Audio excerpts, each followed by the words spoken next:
As the sun dips behind the rooftops of Madrid, the city doesn't sleep. It transforms.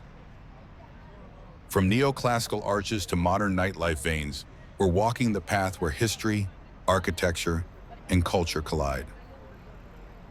This journey begins at Puerta de Alcalá and flows down past Cibeles, Banco de España, Gran Vía, and ends in the lights of Plaza España. You'll hear curious stories, lesser-known facts, and present-day details that make this route one of Madrid's most iconic walks. Let's step into the rhythm of the capital.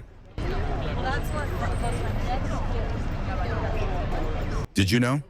Puerta de Alcalá was inaugurated in 1778 and marked the eastern gate of Madrid when the city was still walled. Its architect, Francesco Sabatini, was chosen by King Carlos III, who wanted the structure to rival Roman triumphal arches. The gate's 5 arches weren't just artistic, they served real traffic functions, the larger for carriages, the smaller for pedestrians. The sculpted lions and military trophies were carved by Roberto Michel and Francisco Gutierrez, symbols of Spain's strength and ambition. The plaza where Puerta de Alcalá sits was once on the outer edge of Madrid, a place of customs inspections and travelers' arrivals. Nearby Retiro Park was once a private royal garden. Today, it hugs the gate like a green crown in the city's heart. Just steps away is Calle de Alcalá, the longest street in Madrid, stretching over 10 kilometers through centuries of transformation.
The gate lights up in different colors for national holidays and awareness campaigns, turning it into a symbol of unity. Every weekend, it becomes a stage, buskers, wedding photos, cyclists, a lively blend of city rhythm and tradition. Street artists and painters often set up nearby, capturing the gate's classical lines and modern palettes. And as Spanish writer Rosalía de Castro once said, "I see my path, but I don't know where it leads. Not knowing where I'm going is what inspires me to travel it."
y eso que ahora le estamos limpiando, ahora estamos...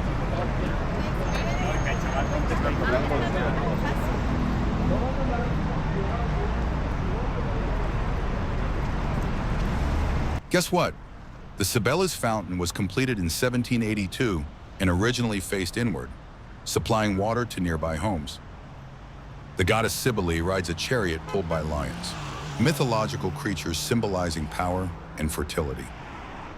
Today, it's the unofficial celebration point for Real Madrid victories, echoing with chants and flashing lights.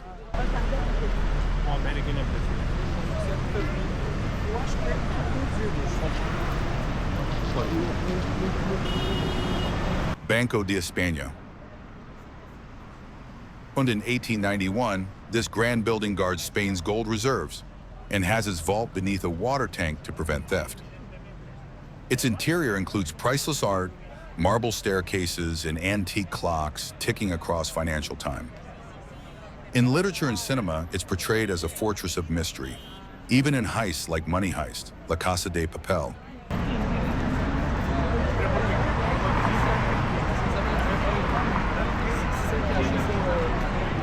If you're enjoying this walk, don't forget to like, subscribe, and share. It really helps us bring you more of these moments. It keeps the walk going and the journey growing.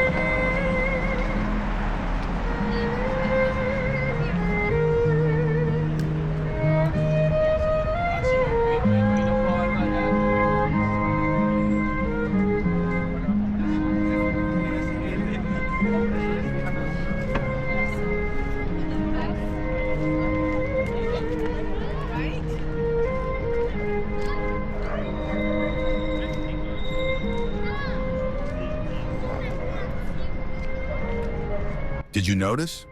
The buildings shift from classic neoclassical to more modernist and Art Deco designs, a visual time travel. This stretch of Calle de Alcalá has been called one of Europe's most elegant streets, a true architectural catwalk. Street lamps, cornices, and rooftops come alive at night. It's Madrid's golden quarter for flaneurs and dreamers. As Juan Ramon Jimenez once said, the street is a book that never ends, and every step is a word.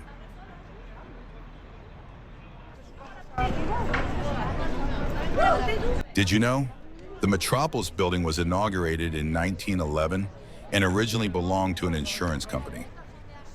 Its ornate dome is covered in over 30,000 leaves of 24-karat gold, making it one of Madrid's most iconic rooftops. The winged statue at the top was added later and often gets mistaken for the original, which was actually a phoenix.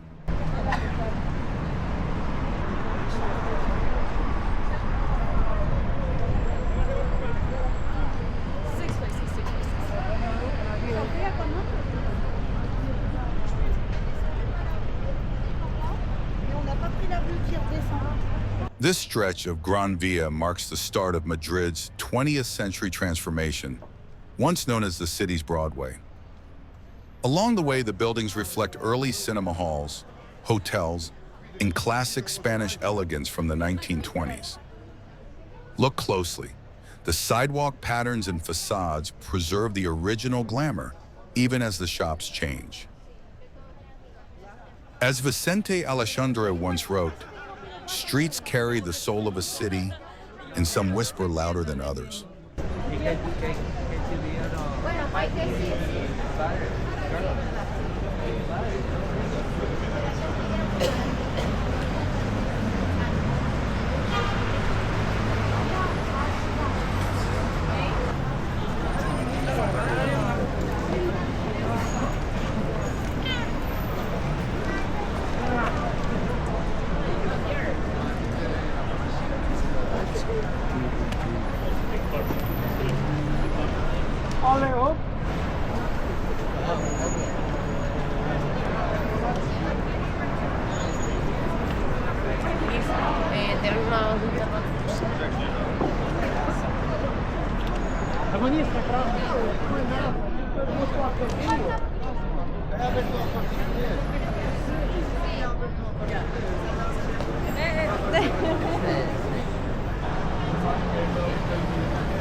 Did you know? The original plan for Gran Via took over 40 years to complete. It faced fierce public resistance. During the Spanish Civil War, this area was nicknamed Avenida de los Obuses, Avenue of Shells, due to constant bombardment. This stretch marks the shift from Neoclassical to early Art Deco, a street where architectural styles evolve in real time. The Palacio de la Prensa building once hosted underground political meetings during Franco's regime. The rooftops above you hide bars and viewpoints now popular among young Madrileños for sunset cocktails. Did you know? This stretch was once controversial. Whole blocks of old Madrid were demolished to make way for Gran Via. American architects helped shape this section. You'll notice New York-inspired facades blending with Spanish styles.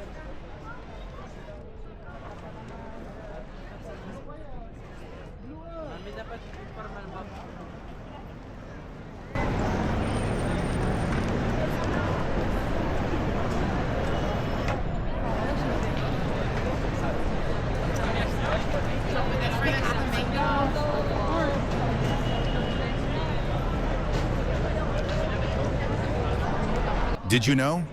Callao Square was created in 1917 to improve traffic flow, and it quickly became a symbol of modern Madrid. Cinema Callao was one of the first in Spain to screen sound films in the 1930s, a revolutionary moment in Spanish culture. The Capitol building with its Schweppes sign is one of Spain's most photographed landmarks. In the 1930s, Callao became a cinema capital, earning the nickname Madrid's Hollywood. Today, the plaza's digital billboards make it feel like a European Times Square, constantly alive with motion.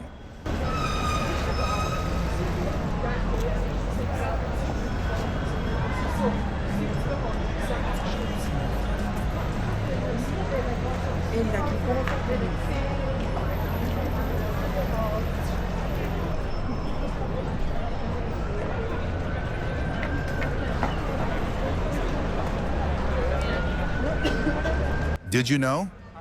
The stretch between Callao and Plaza de España has long been a hotspot for Madrid's nightlife.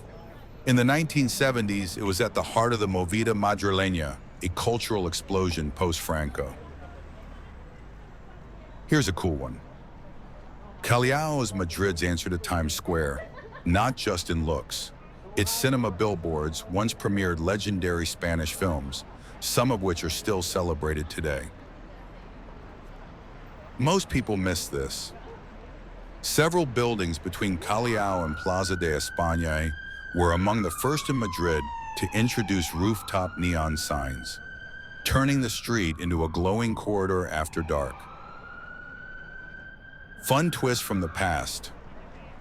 At one point, this walk would pass multiple small theaters, where locals came to see experimental plays and live shows before streaming ever existed. One for the photo lovers. Look up as you walk. The rooftops here are a time capsule of 20th century Madrid architecture, blending deco, rationalist, and early Francoist styles all on one street.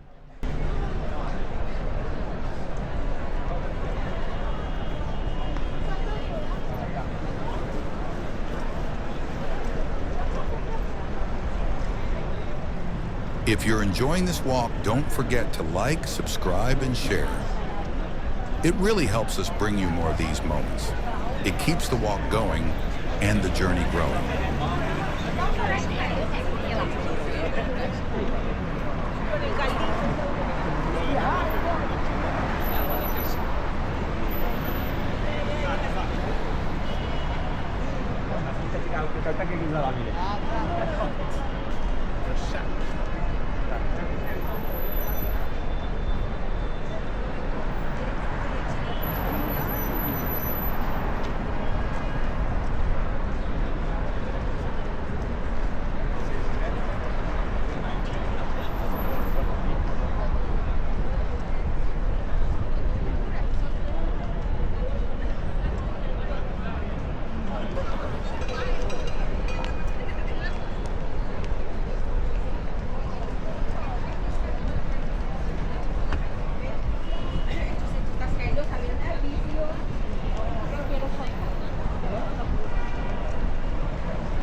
Plaza España was redesigned in 2021, creating one of Madrid's largest green urban spaces. The monument to Cervantes features Don Quixote and Sancho Panza, a tribute to Spain's literary legacy. The Torre de Madrid was once the tallest concrete building in the world. Did you know the plaza was once the site of military parades during the Franco era? Now it celebrates open art and community. Today it's a hotspot for skateboarding, photography, and late-night gatherings under the trees. As Luis Cernuda once said, "The city is not the stone, it's the echo of footsteps and dreams between the walls."